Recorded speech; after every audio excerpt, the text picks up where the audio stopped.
Cartoons are supposed to be safe, silly escapes, right? Bright colors, funny animals, and slapstick laughs. But what if I told you that the 60s and 70s were full of shows that slipped something much darker onto Saturday mornings?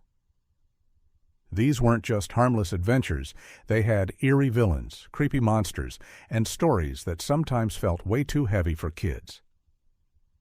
Ready to take a trip back into the strangest corners of children's TV history? Let's begin. The Mighty Hercules, 1963 to 1966. At first glance, The Mighty Hercules looked like any other Saturday morning cartoon. Bright colors, a muscle-bound hero, and mythical adventures. But sit down and actually watch an episode, and you'll realize how unsettling it could be for young viewers. Instead of light-hearted fun, this show leaned into the darkest parts of Greek mythology.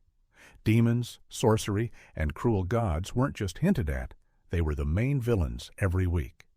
Hercules' constant battles against monsters weren't goofy slapstick. They often had life-or-death stakes. The creatures he faced weren't drawn as cute or charming either. They were grotesque, shadowy, and sometimes terrifying. Kids expecting Bugs Bunny-level silliness were instead treated to images of menacing serpents, mind-controlling witches, and entire villages in danger of annihilation. Add to that the eerie atmosphere, heavy music, tense pacing, and the constant reminder that Hercules was fighting forces that would happily destroy the world. This wasn't comfort TV. It was a strange hybrid of superhero action and horror storytelling delivered to kids who just wanted cereal and a laugh. The result? Many parents thought it was too grim for young audiences. Yet, for all its scariness, The Mighty Hercules became a cult classic. Looking back now, it feels less like a children's cartoon and more like an early experiment in bringing mythological horror into American living rooms. A risky move that still stands out today. Jonny Quest, 1964 to 1965. If The Mighty Hercules dipped into mythology, Jonny Quest went straight for pulp action, and it didn't hold back. This show wasn't afraid to give kids a taste of real danger. Unlike other cartoons of its era, Jonny Quest featured guns, explosions, and villains who were dead serious about killing the heroes. For a so-called kids' adventure show, it was practically cinematic. Every episode felt like a miniature thriller. Scientists were kidnapped, monsters attacked villages, and assassins lurked in the shadows. Jonny, his father, and their friends weren't just dodging pie-in-the-face gags, they were dodging bullets and missiles. And let's not forget the death count. Villains didn't simply run away after a foiled plan. Sometimes they didn't make it out at all. For kids in the mid-60s, that was a shocking level of realism. The animation style made it even more intense. Hanna-Barbera used a semi-realistic look, so explosions looked like actual blasts, and villains felt frightening instead of funny. Compare this with Scooby-Doo, which leaned on slapstick to soften the scares. Jonny Quest? No such cushion. The danger was raw, immediate, and in your face. It's no surprise that Jonny Quest earned criticism for being too violent. Parents worried about kids absorbing a steady diet of peril and gunplay. But for many young viewers, that intensity was exactly what made it unforgettable.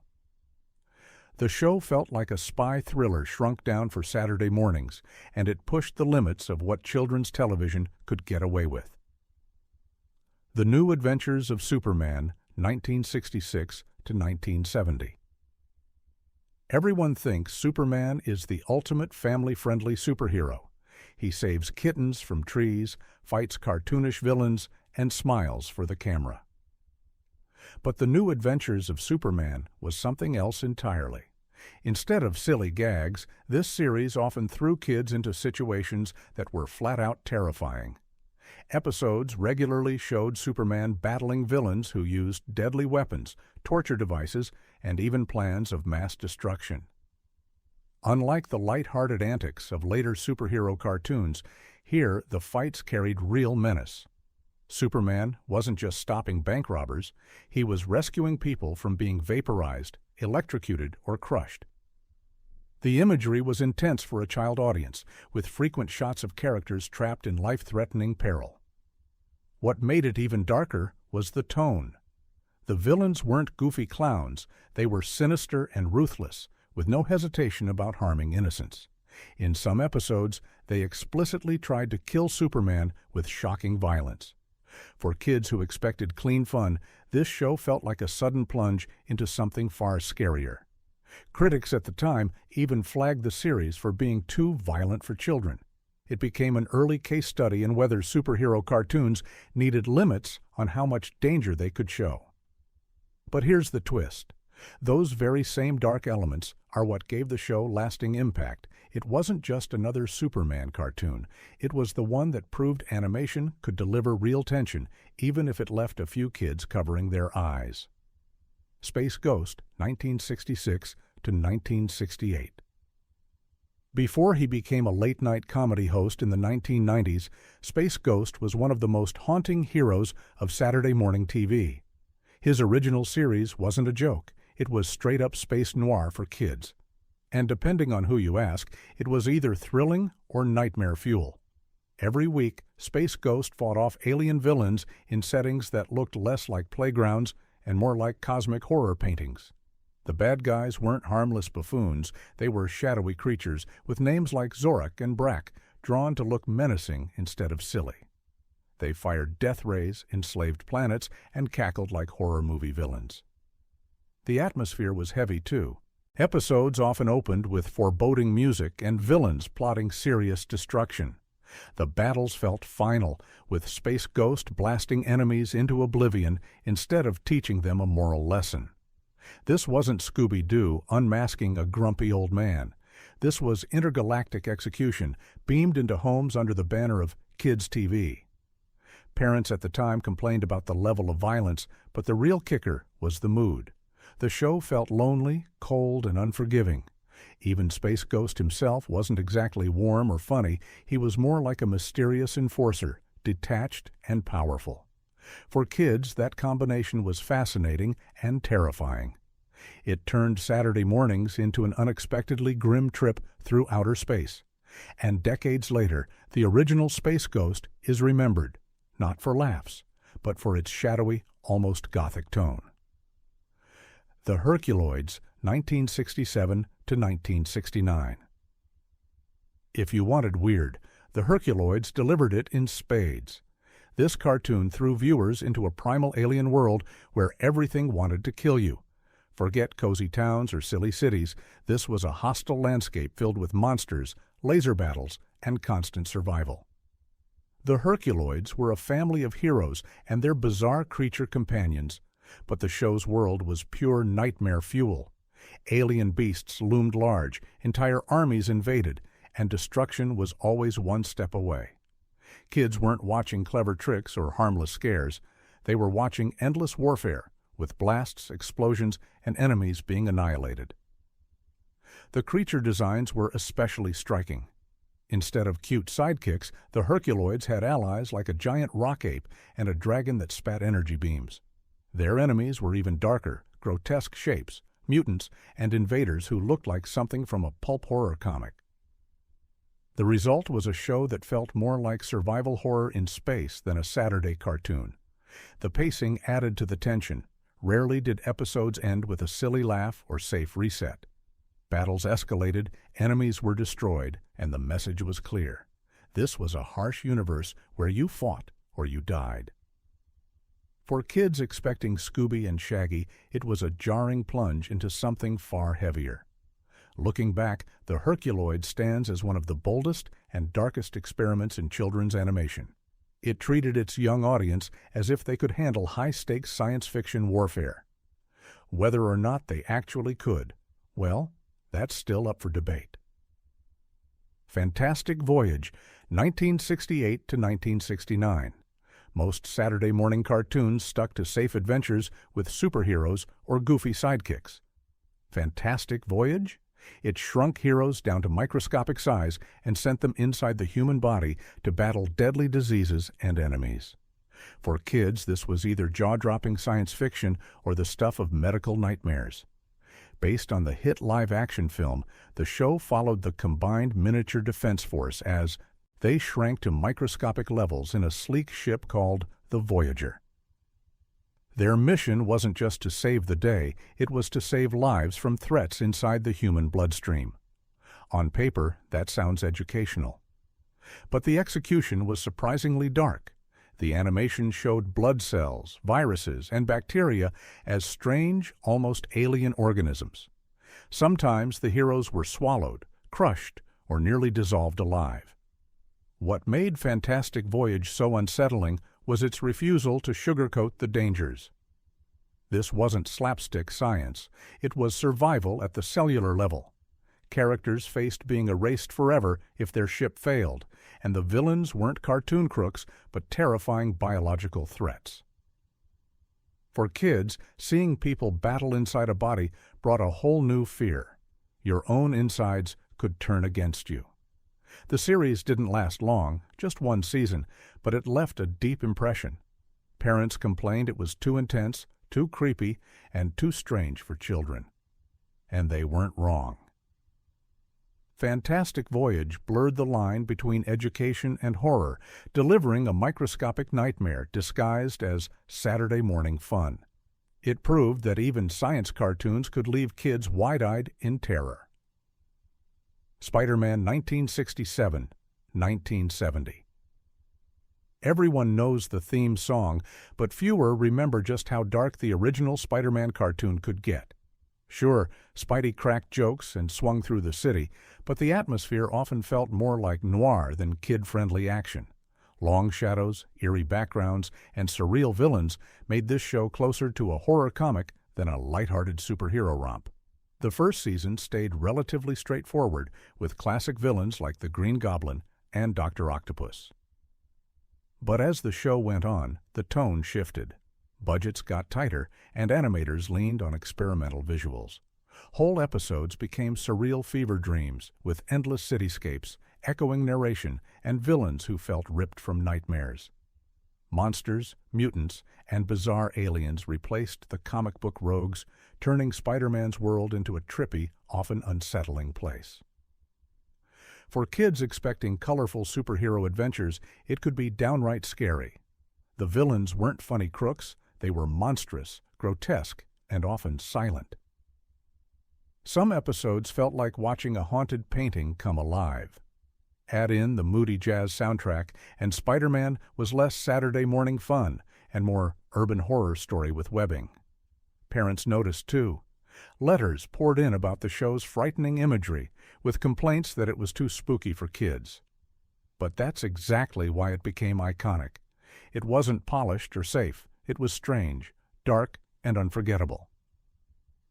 The original Spider-Man cartoon might not have had Marvel's budget or polish, but it captured the creeping unease of being a lone hero in a dangerous world. And honestly, that made it way too real for children's television.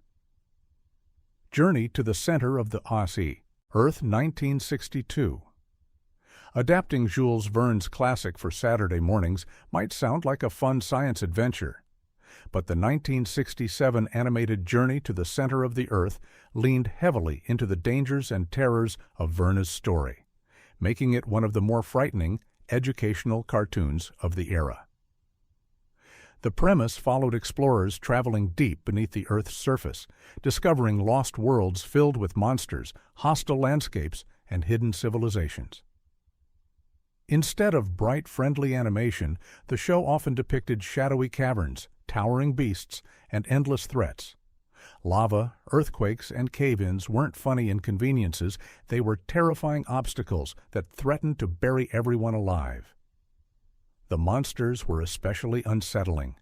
Giant reptiles, mutant insects, and prehistoric beasts were drawn with grim detail, looming over the heroes like creatures from an old horror comic. Unlike Scooby-Doo's masked villains, these monsters weren't revealed as fakes. They were very real and very dangerous. Kids watching couldn't laugh it off with a gotcha moment. It was pure survival storytelling. While it tried to be educational about geology and exploration, the tone was more nightmare than classroom. For young viewers, it felt like watching their heroes get swallowed by the planet itself. Parents who tuned in quickly realized this wasn't light family fare. Though it only ran a single season, Journey to the Center of the Earth proved how dark adventure cartoons could go. It was less about learning science and more about staring into the abyss of Earth's underworld. A bold experiment, but one that left kids shaken instead of entertained. The New Adventures of Batman, 1968-1977. Batman's always been a darker hero than most, but The New Adventures of Batman walked a thin line between kid-friendly action and genuine nightmare material. Airing through the late 60s into the 70s, it often featured villains and plots that leaned into the unsettling side of Gotham. Episodes included eerie, shadow-filled cityscapes where criminals plotted kidnappings, mind control, and destruction. While Adam West's live-action Batman leaned on camp and jokes, the cartoon sometimes swung the opposite way. Villains were portrayed as serious threats, with sinister designs and weapons that didn't just look funny, they looked lethal. What pushed it further was the tone of Batman himself. Instead of being goofy or over the top, this version often carried a grim seriousness. The tension was heightened by sound effects and music that made the action feel dangerous instead of fun. Unlike other hero cartoons of the era, The New Adventures of Batman didn't shy away from real peril. Critics at the time pointed out that it might have been too intense for kids. Children tuning in for a light-hearted caped crusader instead got gothic settings, eerie plots, and villains who weren't afraid to put lives at risk. For young viewers, that was a big tonal shift. Looking back, this series feels like an early attempt at merging the darker comic book tone with animation. It didn't quite balance kid-friendliness with Gotham's natural gloom, but it laid the groundwork for darker animated Batman down the road. For kids in the 60s and 70s, though, it was a surprising plunge into shadowy territory. Sealab 2020, 1972. Sealab 2020 was marketed as an educational cartoon about life under the sea. But if you actually watched it, you'd know it felt more like a pressure cooker thriller than a kids' show. Instead of colorful fish and cheerful lessons, it delivered tense stories about survival in a dangerous underwater world. The show followed a team living in Sealab, a futuristic research station deep below the ocean's surface. Every episode put the crew in jeopardy, facing trapped submarines, collapsing structures, storms, and ecological disasters. For kids, this wasn't the fun, friendly ocean of The Little Mermaid.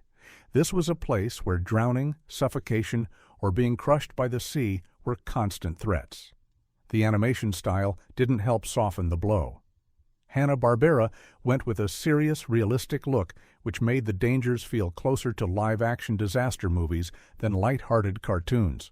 Whole episodes played out like survival thrillers, with crew members racing against time to escape certain doom. For a supposed Saturday morning cartoon, that level of tension was intense. Even the educational aspect made it scarier. The writers drew attention to real-world dangers like pollution, overfishing, and habitat destruction. So not only did kids have to worry about Sealab sinking, they had to worry about the entire ocean ecosystem collapsing. It's no wonder Sealab 2020 only lasted one season. Parents weren't looking for a weekly reminder that the sea was out to get us. But for those who did watch, it left a deep impression. Sealab 2020 was less a cartoon and more a slow-burn disaster film served to unsuspecting children. Wait Till Your Father Gets Home, 1972. 1974. Before The Simpsons, there was Wait Till Your Father Gets Home, a primetime animated sitcom that looked harmless but often tackled surprisingly dark themes for what was supposed to be family entertainment. The series followed Harry Boyle, a middle-class dad trying to keep peace in a household full of clashing personalities. But this wasn't slapstick comedy. It dove into adult anxieties, generational conflict, and social fears that kids probably weren't ready for. Episodes dealt with issues like paranoia, neighborhood watch hysteria, and even corrupt authority figures. Instead of delivering goofy gags, the humor was sharp, cynical, and often left viewers with an uneasy feeling rather than a belly laugh. The characters weren't broad caricatures, but recognizable archetypes of real-life family members, and that realism made the darker themes hit harder. For children who tuned in expecting a cartoon in the mold of the Flintstones, it must have been confusing and unsettling. Instead of cheerful cavemen or goofy space families, they got arguments, moral dilemmas, and reminders that the world was full of problems. What made the show especially eerie in retrospect was how it reflected the unease of 1970s America. It was cynical, skeptical of institutions, and often painted a grim picture of suburban life. While adults may have appreciated the satire, kids were left scratching their heads or squirming uncomfortably. Wait Till Your Father Gets Home proved that not all cartoons were meant for children, even if they aired in the same slots. For a generation of unsuspecting young viewers, it was their first taste of animation that didn't pull punches, and sometimes left them feeling a little too exposed to adult worries. Star Trek, the Animated Series, 1973. 1974. When Star Trek hit Saturday mornings in cartoon form, many parents thought it was finally safe for their kids to enjoy the sci-fi adventures that had fascinated adults. But the animated series didn't water down its tone.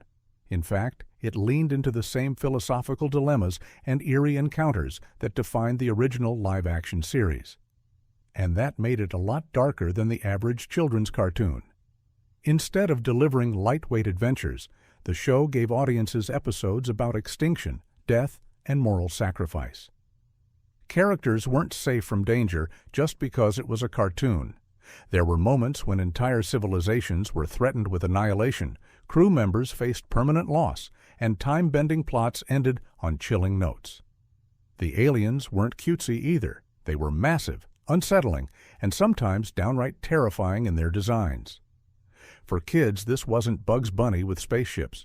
It was heavy storytelling about mortality, survival, and ethics in the face of cosmic horror. Add in the eerie music and serious voice acting by the original cast, and the tone stayed true to Star Trek's adult roots. The animated series only ran for 2 seasons, but it left a mark by proving that children's cartoons could deliver the same depth and the same darkness as primetime dramas.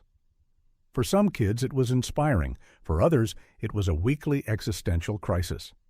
Either way, it pushed Saturday morning far beyond safe, silly fun. Inch High, Private Eye, 1973. At first glance, Inch High, Private Eye seems like a goofy premise, a detective who's only an inch tall, solving crimes with his niece and dog. How could that possibly be dark? Well, dig into the episodes, and you'll find stories rooted in noir-style mysteries, with criminals and threats that felt surprisingly grim for a kiddie cartoon. The humor of Inch High didn't come from pratfalls or silly antics. It leaned on classic detective tropes, shadowy alleys, dangerous gangsters, and cases that put characters in real danger. Yes, Inch High himself was tiny, but the villains he faced weren't scaled down. They were serious criminals, often armed and ruthless, and their plans weren't just mischievous, they were genuinely threatening. What made it unsettling was the mismatch between the cartoony concept and the darker execution. Kids might have tuned in for laughs, but instead they got eerie cases that sometimes played more like miniature thrillers. The serious background music, moody settings, and constant threats of violence clashed with the bright design of the characters, creating an odd, jarring tone. While it never became as famous as Scooby-Doo or the Flintstones, Inch High, Private Eye remains one of those cartoons that confuses you when you revisit it as an adult. Was this really meant for children? Or was it a detective show disguised as a cartoon? Either way, it exposed kids to noir vibes and shady characters long before they were ready. The Addams Family, 1973. The Addams Family already had a reputation for macabre humor in the 1960s sitcom, so when it was turned into a cartoon in 1973, you'd expect it to be toned down for kids. But here's the twist. The animated version still carried plenty of the dark and creepy charm that defined the family in the first place. And while it was less explicit than the live-action show, it was still a strange choice for Saturday mornings. The Addamses weren't your typical TV family. They lived in a haunted house, loved the morbid, and often made jokes about things most families would find terrifying. In animated form, that translated into spooky adventures with ghosts, ghouls, and eerie settings. While other cartoons tried to reassure children that the monsters weren't real, the Addams Family leaned into the fun of the dark side. Episodes often featured the Addams clan gleefully embracing things that would normally scare kids, like playing with dangerous inventions, inviting in monsters, or treating creepy critters as beloved pets. For children used to clear lines between good and bad, this was confusing. Were the Addams Family heroes, villains, or something in between? The result was a cartoon that kept kids on edge. It didn't terrify so much as it unsettled, blurring the line between spooky comedy and genuine nightmare fuel. The Addams Family cartoon might have been aimed at kids, but it proved that not all children's programming had to hide the dark. In fact, sometimes it celebrated it. Will the Real Jerry Lewis Please Sit Down, 1970 to 1972. This one sounds like a light-hearted romp, an animated version of comedian Jerry Lewis's wacky characters. But when kids actually watched it, they found themselves trapped in a surreal, almost nightmarish landscape of nonstop chaos. Instead of friendly slapstick, the show leaned into bizarre visuals, distorted gags, and a tone that felt more unsettling than funny. The animation style was wild and exaggerated, with characters stretching, melting, or moving in ways that felt almost creepy. Plots were simple, but the execution was manic, with scenes jumping from one absurd scenario to another. For kids, the relentless pace could feel overwhelming, almost like being stuck inside a fever dream. What really pushed it into too dark territory was the sense of instability. Unlike most cartoons, which ended with balance restored, this one often left viewers feeling disoriented. Jerry's animated antics weren't playful tricks. They were strange, jarring, and sometimes just plain weird. Instead of reassuring laughs, the show often created unease. It never reached the fame of Hanna-Barbera's hits, and maybe that's because it was just too much, too manic, too bizarre, too unsettling. For adults, it was meant to capture Jerry Lewis's comedy in cartoon form, but for kids it felt like stepping into a world where nothing made sense and the chaos never stopped. Looking back, Will the Real Jerry Lewis Please Sit Down wasn't exactly horrifying, but it was too dark, too weird, and too overwhelming for Saturday mornings. So there you have it, 15 cartoons from the 60s and 70s that proved Saturday mornings weren't always safe. These shows pushed boundaries, introduced nightmares, and sometimes left kids more shaken than entertained. But isn't that what makes them unforgettable? Which of these do you remember watching or maybe trying to forget? Drop your thoughts below, hit subscribe if you love digging up hidden TV history, and get ready.